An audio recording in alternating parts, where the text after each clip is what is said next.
Good afternoon, everyone, and thank you for joining us for this Working at Tech2U session. This is specific hiring as for work study positions for summer of 2023. My name is Anna Menezes. I'm the Student Experience Coordinator for the Tech2U program. I'm also going to be the lead facilitator for this session. I'm joined by my wonderful colleagues, Swati, if you can just wave as I call your name, Remy, Ian, and also our all-star classroom ambassadors from previous terms, that is Devang and Amy. So thank you everyone for joining in. Once again, a reminder, this session is being recorded, so that you can have access to it once we're done with the session. Let me begin by first sharing the land acknowledgement. We wish to acknowledge this land on which the University of Toronto operates. For thousands of years, it has been the traditional land of the Huron-Wendat, the Seneca, and the Mississaugas of the Credit.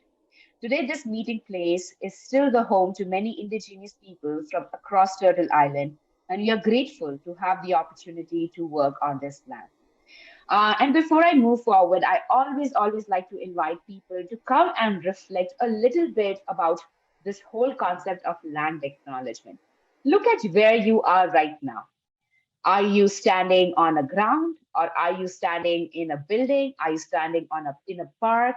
Wherever you are, no matter what the structure is, you are standing in that place or you're sitting in that place because there is land underneath to support.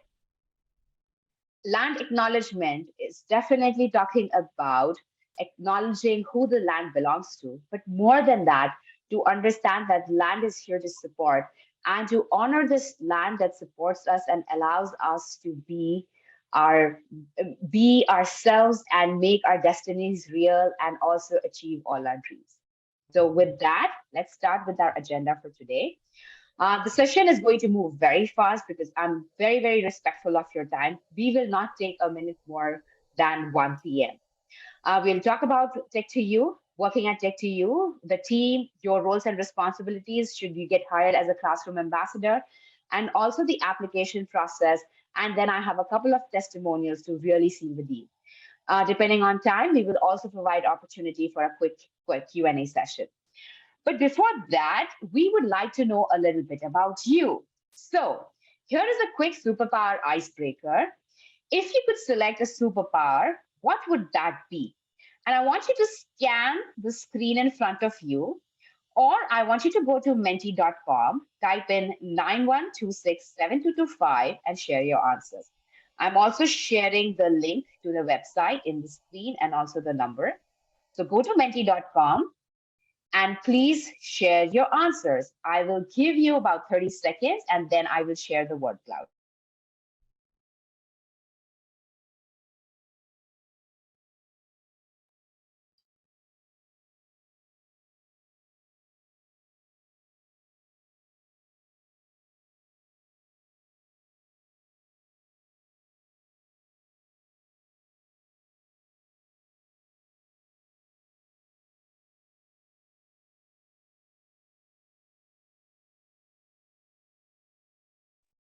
Okay, menti.com, and please type in 91267225.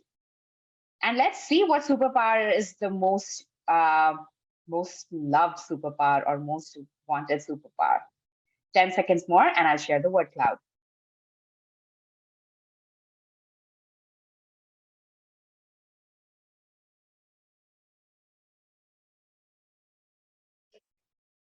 Fantastic. Let me share the word cloud with you.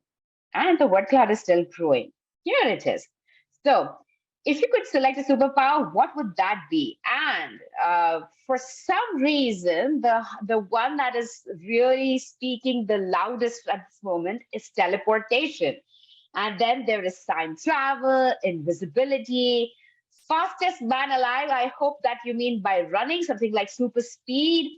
I'm not sure what sort of a power is man cave, but I respect it. And there is super strength, reading. I see that I sense a fellow bookworm in this group, and there's reading and positivity and honesty and none. Okay, fantastic. Somebody wants no superpower. That's not okay. All right. Okay. So we respect that. The idea was just to see how you would interact and to also understand how you are feeling in this situation right now. So this is basically a word cloud to understand what is going through your mind. Now, if I had to ask you, why is teleportation the most wanted superpower? What would your answers be? You can either unmute yourself or you can write it in the chat box. Why is teleportation the number one superpower? What would your answers be? You can unmute yourself or you can write it in the chat box. Come on, somebody did write teleportation, right? So just write your answers in the chat box or unmute and share.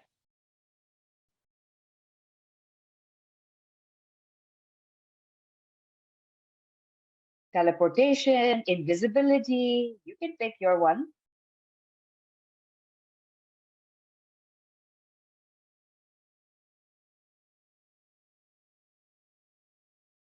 Is it that I'm missing any messages? Oh, Zahid has given a very nice answer. It can save time, save money, save energy. I know, right? And do you know that TTC is again going to increase their fare? I so understand that. Places for positive purposes, of course, teleportation, traveling, getting anywhere, anytime. Avoid TTC and the Toronto traffic. Amy, I hear you on that. And thank you so much. Let's get on with our actual presentation. So let's start by sharing what it is. Yes, Yihan, you are right. It takes much time and effort to commute, and sometimes you want to go somewhere, but when I arrived, I don't want to go. So yeah, there you go. So let me start with talking a little about what Tech2U is. Tech2U is a program that was developed to humanize classroom technical support to foster innovative teaching and learning. So basically, the intention is servicing instructors and also the students who are learning from that instructor in an increasingly technological classroom. So especially post-pandemic, a lot of technology was forcefully introduced in order to adapt to the changes of the times. And hence, it was also important that the technology was kept up with that pace. As you see in this picture, this is actually the first day of training from the last term. And you see the Anna, big I'm screen. so sorry to interrupt. Our screen is still on the Mentimeter link.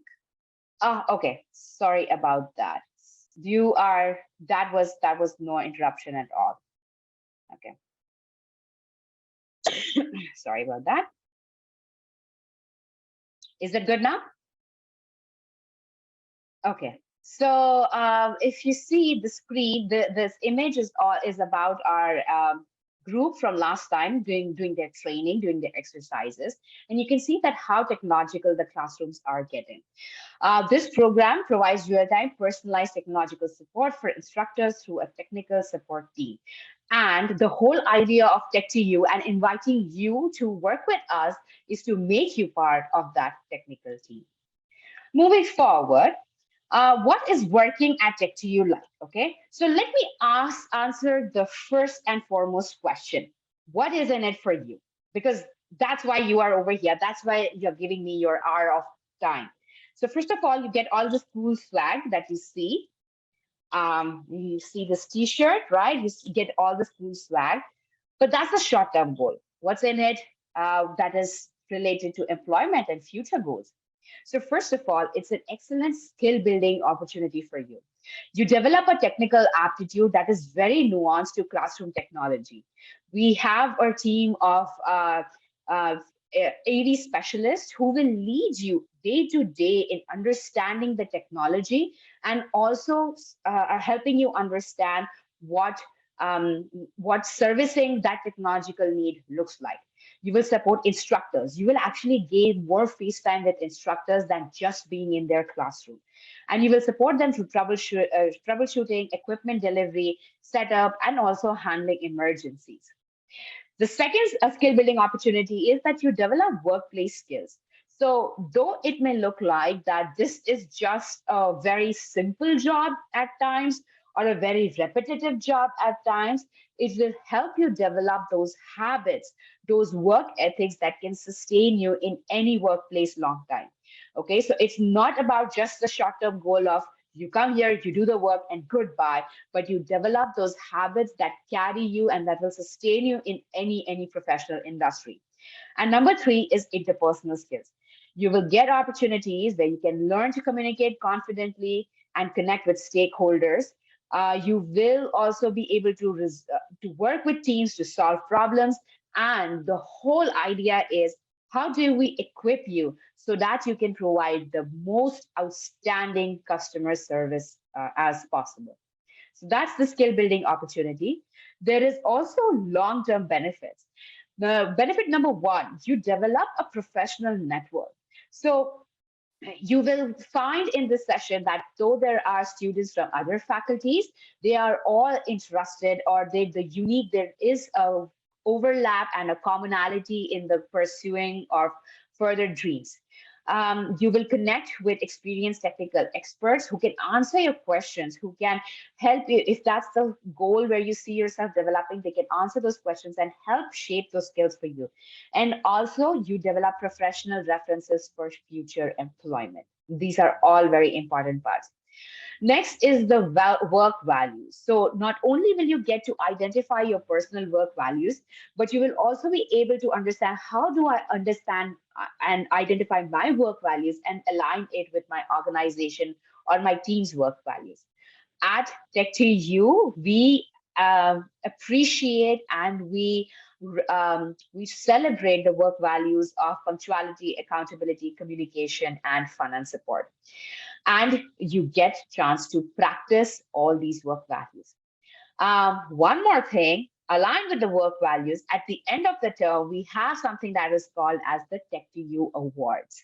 So if you are able to keep up with your performance and your work values, you get a chance of getting nominated for those awards.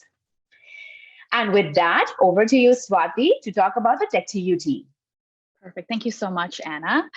So we are the part of the Tech2U team. It is quite a massive team. In fact, over the past fall-winter term, when we did work study, we were actually the largest work study program on campus. So you get to be, if you are a successful candidate, you get to be a part of this amazing team.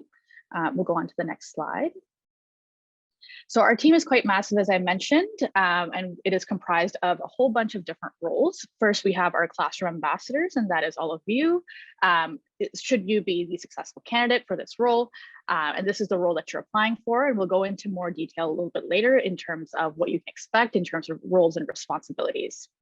Next, we have the instructional support coordinator, that is myself.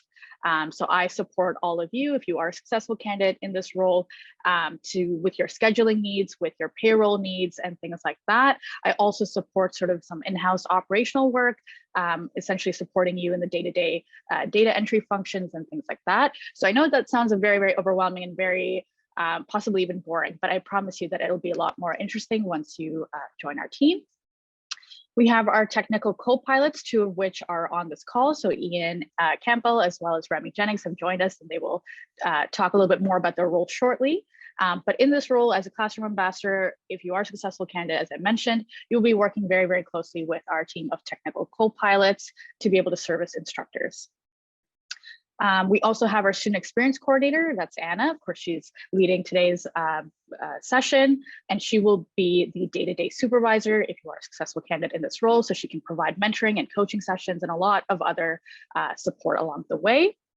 And then we have our leadership and behind the scenes LSM team. So we have a leadership team that guides our mission, vision, and values and make sure that we focus on servicing instructors. Our behind the scenes team really focuses on the in-house operations and logistics. This is a massive operational feat to be able to service almost 5,000 instructors on campus over the course of many months.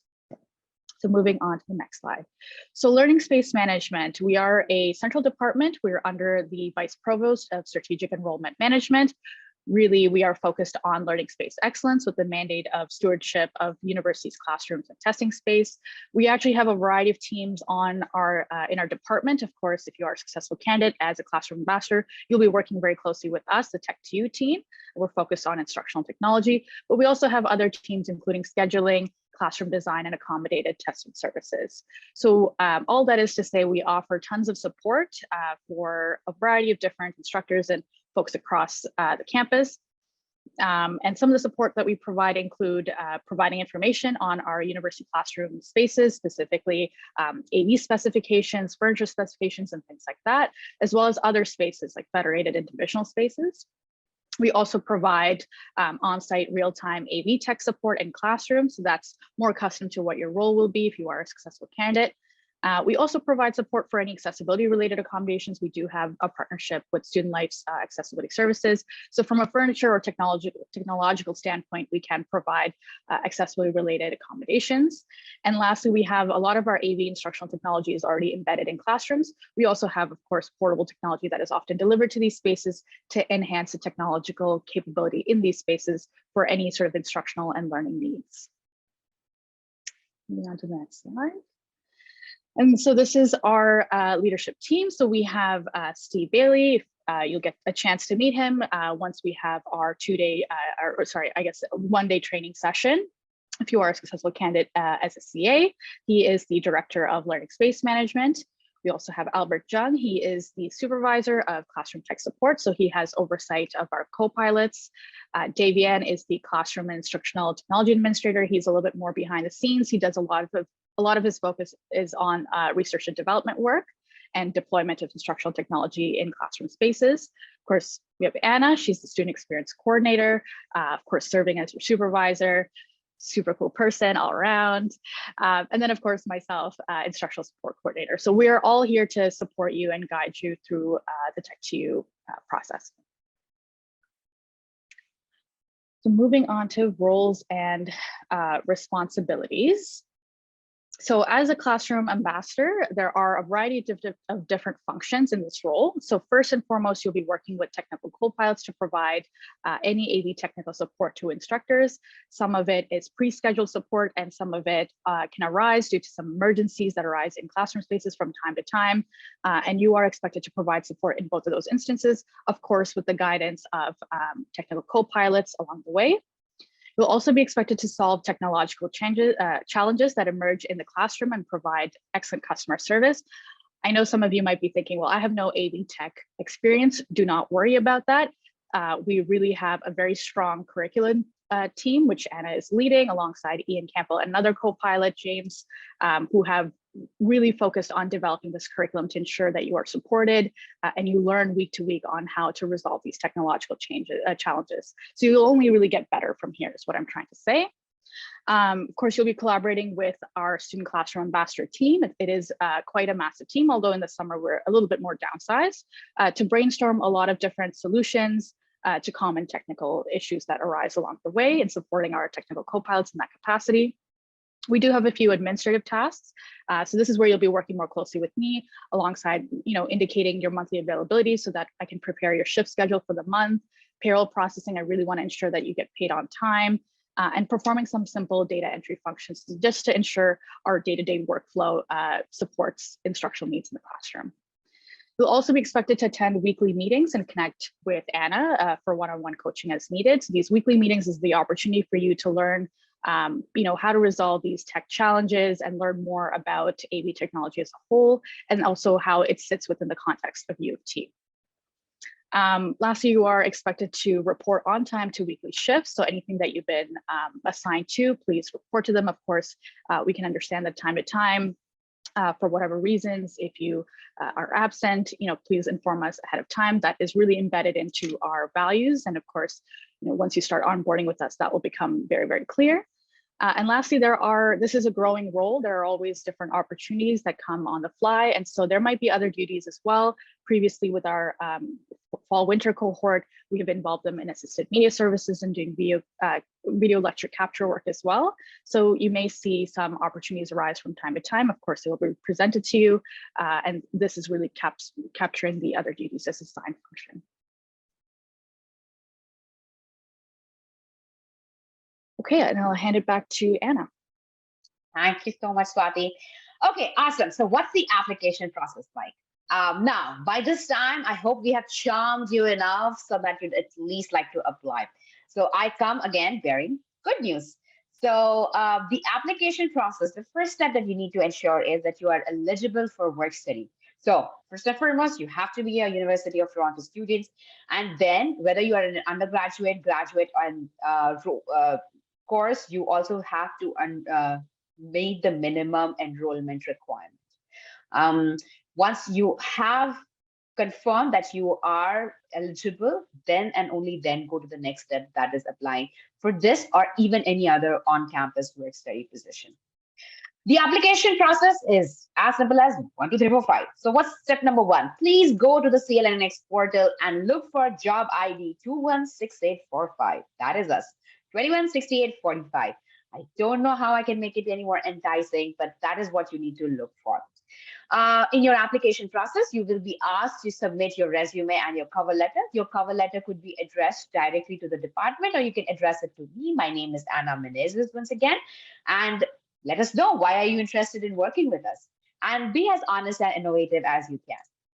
Second, you will be given, once we vet and we find that you are a good candidate, we will send you an MS Forms link for a pre-interview assessment.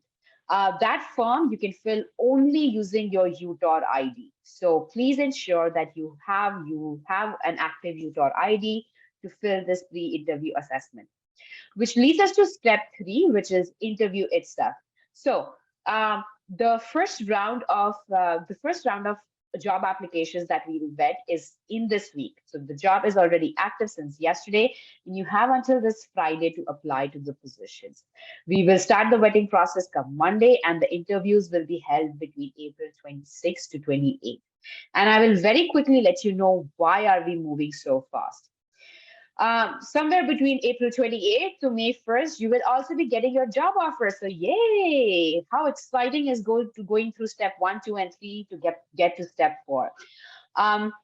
For this session, which is the summer 2023 session, we have about 30 positions with us, and we are very fortunate to have generated that much of interest from our applicants. So please be prompt. Please keep checking your emails every day. Please, I would say go twice a day.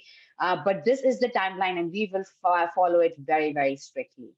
And finally, we have our 2 days of training, which is May 4th and May 5th, 10 a.m. to about 4 o'clock in the afternoon. It is in Sanford Fleming, room number 3201. So we have even that detail etched in.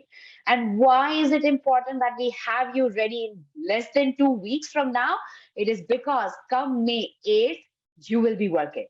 So May 4th will be the time where you'll also be submitting your availabilities. By May 5th, you will know what shifts you have to go to.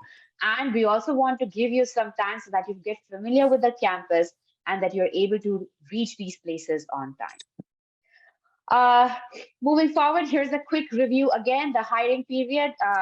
Please go to the CLM's portal, April 17 to April 21, 11:59 p.m. Virtual interview. Sorry, was there a question? If there's not, Swati, could you please mute them? The virtual group interviews will be week of April 24. Hiring is April 28th onwards. Confirmation May 1st. 2 days intensive training, May 4th, May 5th, May 8th, you start. So it's going to go that fast. And also to let you know, your last working day would be 11th of August. So this is the time period from May 8th to 11th of August. And we want to ensure that we are able to service you throughout that period.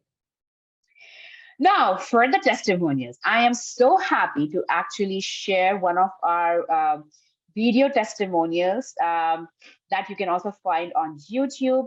Swati, can you confirm if you're getting the audio on this?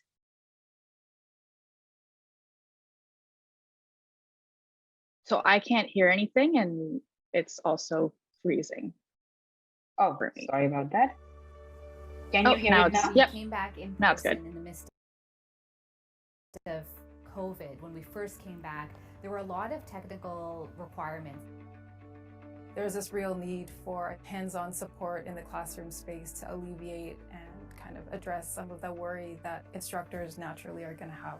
The role of a Tech2U Ambassador, I would say, is really not only to provide that technical support and help, but also that connection with the professor and really reassuring those professors that might struggle that we're there to help them. I was really keen on being able to lecture live. That was a real challenge. I wasn't sure how I was going to manage it. I thought, okay, well, I'll just figure this out. But it turned out to be a bigger challenge than I realized it was going to be. Ultimately, there was somebody there who was an expert and made sure that everything was set up properly and ready to go. All I had to worry about is what I always have to worry about, which is delivering a good lecture. Everyone in the Tech2U program made sure that you don't just learn the technical concepts, but also some very, very important soft skills like time management. That's something which I struggle with. This definitely has been an experience like that I've never done before. And being able to interact with professors I would have never seen, going to buildings I would have never been to. I'm like put out my comfort zone a little. I'm not used to being in front of so many people. After entering this program, to make a lot of friends here and to have a supportive environment, I think it's really empowered me. I just really appreciated seeing a familiar face checking up on me and saying, you know, how are things going? Getting that human element was really reassuring, and I thought that was fantastic. The best part has been interacting with instructors at a more personal level than I would have been if I were a student in class. Before Tech2U, I was kind of a shy person. Coming to Canada itself was like a big step for me. I got to know many people, not only the members of Tech2U, also different profs. Having the team tell me, yes, this is possible. Yes, we have this. Yes, we will come to your class and show you how to use it and set it up for you. I can't underestimate the support and the help that brought to just kind of allowing me to do something I had never done before. For me, Tech2U was an opportunity to improve the quality of what I could record in the classroom for the students. I teach with my hands and my body in some of the courses I teach, and I had nothing but thanks and compliments from the students. And I'm keen to provide the students with as much multimedia experience as I can. Why not? You know, we want to do the best job we can possibly do teaching.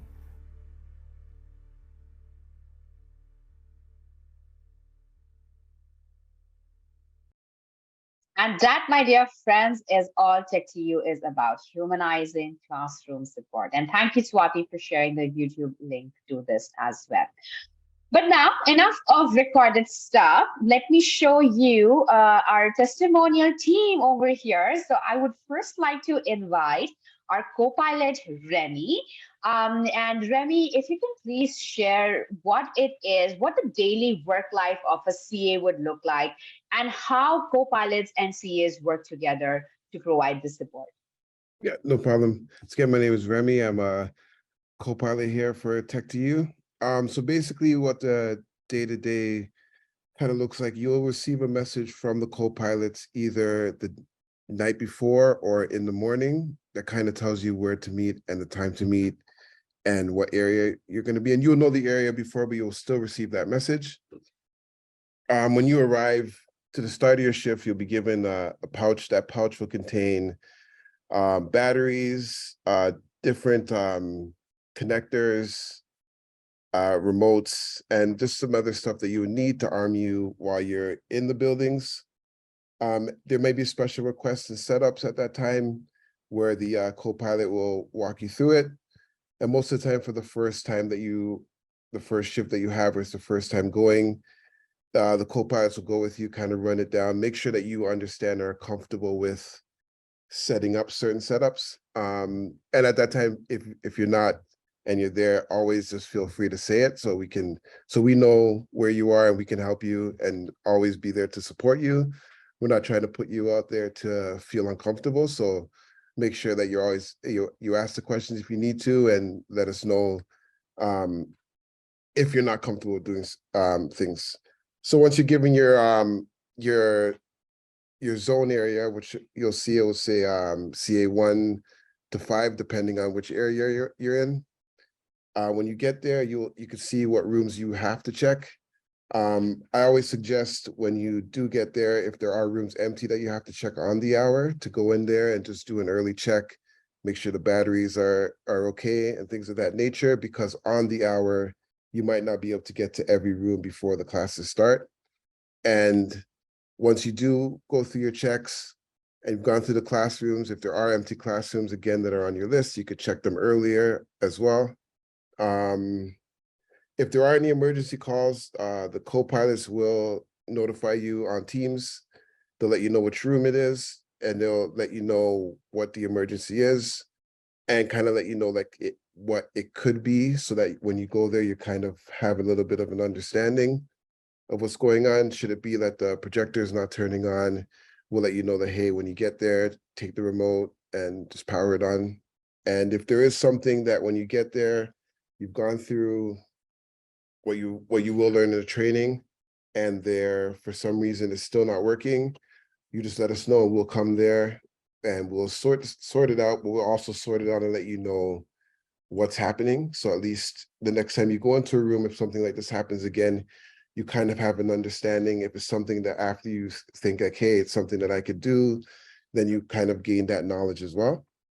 After you are finished your shift, and your last set of room checks, you'll come back to where you met your co-pilots, and we'll just debrief the shift. If there's anything that happened during your shift, if you kind of used some batteries here or left a dongle in another room, kind of let us know so we could refill the pouches. And also just any questions that you have with any assists that you were doing, or anything that you want to bring up, or if there's something, that's the perfect place. Like, we're here to help and arm you with the most information possible. So to get that information, hopefully you have to ask a lot of questions.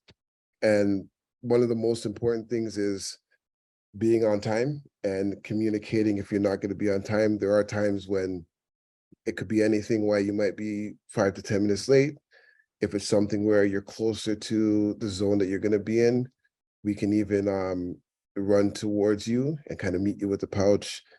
We're here to help. So don't feel free to let us know if you're 5 minutes late. But again, just communication is key with this role. So always be, we'll be communicating with you. Just communicate with us and we'll make it work together.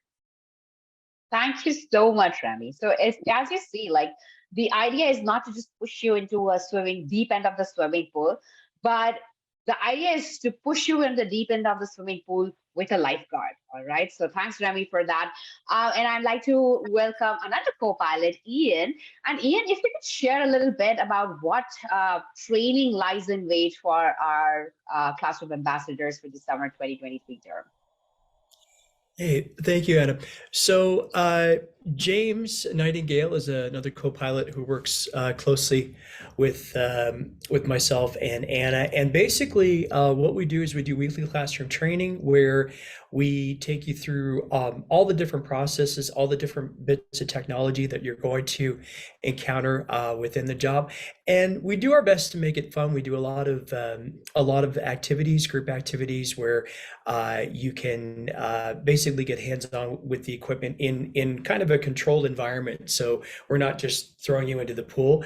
And I want to call back to something that Swati said earlier, that, you know, a lot of our best classroom ambassadors come into the program with little to no technical experience and are absolutely excellent over time with that training. In fact, I want to shout out Amy, because you came in with very minimal technical know-how and became one of our absolute best CAs. So I just want to give credit where it's due.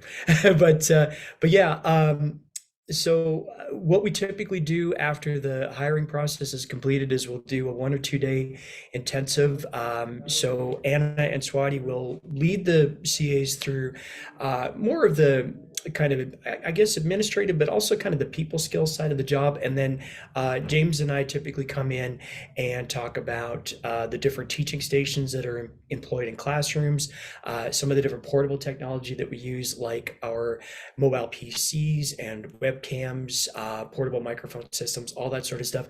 And you'll have ample opportunity. The other thing that I want to talk about is if you happen to be on a shift with a co-pilot and things are a little bit slow, sometimes we'll often take the time, if we got a bit of downtime, to go through some of the technology. Like I've even done, let's say it's a Friday, there aren't too many classes scheduled up in my zone. I'll bust out a mobile PC and I'll get a fake Zoom call going, and I'll run down the hall with my cell phone and get you guys to set it up. So there's ample opportunity to learn the tech, even if you're kind of a newbie with this stuff. And we're really here to foster that environment and also empower you guys to really take the next steps, learn as much as you can on your own, and just remember that we're here to help instructors deliver information, and we're kind of almost like the road crew for if they're the rock stars, then we're kind of in the back, making sure that the sound and everything runs properly. But one of the things I love about this job is you've always got the opportunity to make somebody's day, and you'll discover that if you come on board. Thank you so much, Ian. So correctly said. You'll have an opportunity to make somebody's day. And with that, I would like to also now invite the other half of our technical team, which is our classroom ambassadors, to share their experience. And I would like to first introduce Amy. Amy, if you can come over, quickly introduce yourself, and also to let everyone know, Amy is our summer 2022 term Awesome Attitude. Was it Awesome Attitude? I hope it was that one. Award winner. She is one of our term award winners. She's also one of our all-stars. Amy, over to you. Oh my gosh, thank you so much for that warm welcome, Anna. So hi, everyone. It's so lovely to meet you all. I'm really excited to share part of my experience working with Tech2U. So like Anna said, my name is Amy. I'm a fourth year studying philosophy and mathematics, and I've been working with Tech2U since May of 2022.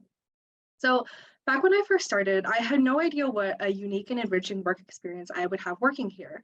Although this job imparts so many different skills and opportunities, I think it could probably be best summed up in a single word, which is to say support.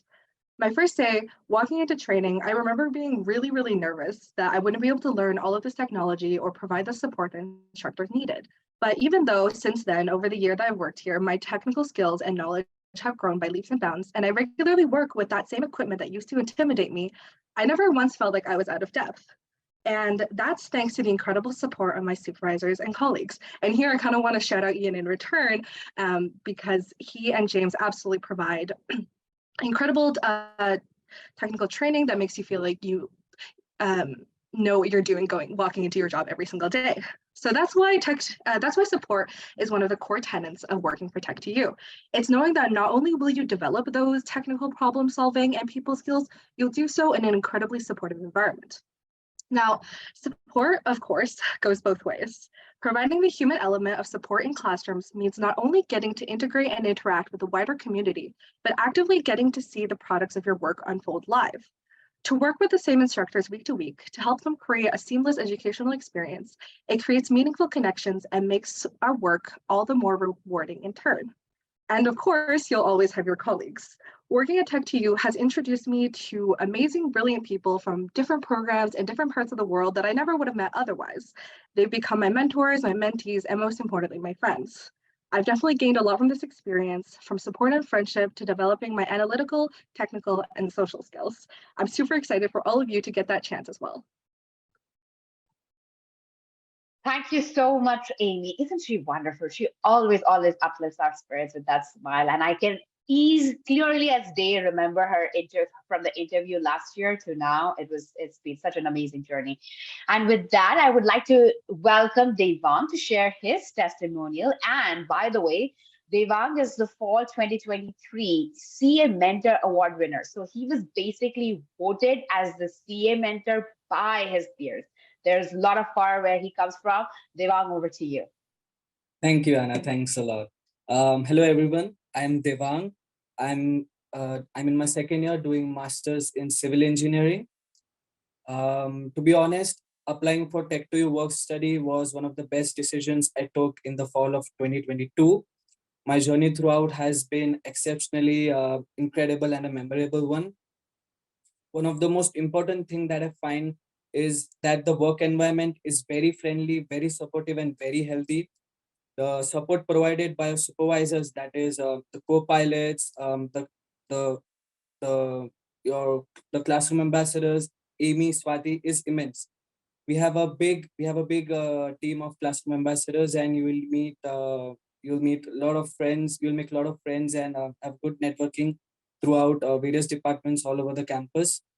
If you guys feel you are not that good at tech, let me tell you, the training provided at the start of the period was very precise and easy to follow. And co-pilots will always be there to guide you, no matter what type of doubt you have, whether it be an easy, straightforward one or a difficult one. The co-pilots will always be there to guide you. You'll be in constant communication with them. In this job, in this work study opportunity, I believe one learns as you go. There's an aspect of continuous learning. You all will also get an opportunity to explore the whole campus, know all the cool places throughout the St. George campus. We also have weekly meetings that we look forward to. Over there, we share our experiences, reflect on our shifts. We get technical trainings, and the best part is we also have fun and team building exercises. I have seen personal growth within myself. The way of thinking during problem solving has definitely changed. I've become way better. I definitely recommend applying for the Tech2U work study opportunity, and let me know if you guys have any questions. All the best, and thank you. So much. Oh, thank you so much, Devang. You have so much spoken from the heart, both of you. I really appreciate to all our speakers today for saying those kind words. And now it is time that if you have any questions, we have more than 15 minutes. This is a personal best record that we've made, finished the presentation. If anyone has any questions, this is the time that you can post it in the chat, or you can unmute yourself and ask, and we'll be more than happy to answer. I know that I did get one question that was, yes, that over this term of summer, so from 8th of May to August 11th, there are 100 hours allotted to work study. The question was in terms of, are those hours flexible? If you could write it in the chat box, or if you could unmute and clarify it. I'm not sure what you mean by flexible. I can tell you this thing, that as Swati mentioned in the shift assignment piece of her information, it is that you will be letting us know this is when I'm available, and based on your availability, we will be assigning you shifts. We will not be assigning your shifts when you haven't indicated your availability to us. On an average, you will be spending about 6 to 8 hours working in a week. Again, this is a ballpark average. It could be slightly less, slightly more. And I believe the week of June, I would say maybe 19th, there is the exam term break, which will be the only break that we will be getting. Other than that, work goes on as usual. Was there a follow-up on this that you wanted to have? Have I answered the question regarding the flexibility question? Oh, can they be less or more than 100 hours? Okay, they can be less than 100 hours for sure. They cannot be more than 100 hours, just because that is the term gap that has been given by work study. So it is not something that we control. It has been told us. We have also received instructions from work study. But yes, it is okay to have it under 100 hours. Any other questions? Excellent. Any other question? Feel free to unmute. You can ask the questions. You can type them in. Is the application process same for returning CAs? Yes, if you are a returning CA from another term, so not the term that was exactly before this, that is fall winter 2022-23, then you have to follow the exact same process. Even the returning CAs from fall and winter 2022-23 also have to reapply, but it's a slightly different process.